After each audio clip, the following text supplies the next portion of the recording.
राजवीर गावरान पोल्ट्री फार्ममध्ये तुमचं सहर्ष स्वागत. आज आपण 12वा दिवस आहे आपल्या पिल्यांचा. गंभोरा लस आपण देणार आहे. तर ती लस कशी तयार करायची? पहिल्यांदा हे गंभोरा लसीचं सॉल्व्हंट आहे. हे सॉल्व्हंट आपण सिरिंजनं काढून घ्यायचं. त्यातनं काढून त्या लसीमध्ये मिक्स करायचं. यात मिक्स करायचं. हे टोटल शेक करायचं आणि यातलं पुन्हा यामध्ये आपण सॉल्व्हंटमध्ये मिक्स करून घ्यायचं. आणि हे मिक्स झाल्यानंतर त्या अशा बुदल्या राहतात. त्या बुदल्यामध्ये आपण हे सॉल्व्हंट भरून घ्यायचं. आणि भरून घेतल्यानंतर आपण आता भरून घेऊया.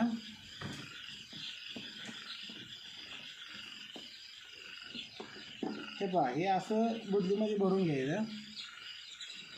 12वा दिवस हा फार महत्त्वाचा असतो. लस ही गंभोरा गेलीच पाहिजे 12व्या दिवशी. ती पण संध्याकाळच्या टायमाला दिली पाहिजे. जर तुम्ही टेम्परेचरला लस दिली तर त्याचा काही उपयोग नाही.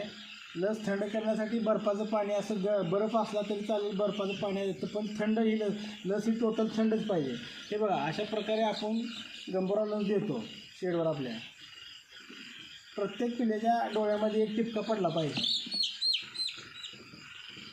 या अशा पद्धतीनं आपण लसीकरणाचं काम करतो आपल्या शेडवर. आपण कोणताही पक्षी चुकला नाही पाहिजे याची काळजी घ्यायची. हा गंभोरा लस ही फार महत्त्वाची आहे पिल्ल्यांसाठी. आपल्या शेडवर जर भविष्यात आजार येऊ नये असं वाटत असेल तर ह्या लसीचं काम प्रॉपरली झालंच पाहिजे. ओके, धन्यवाद.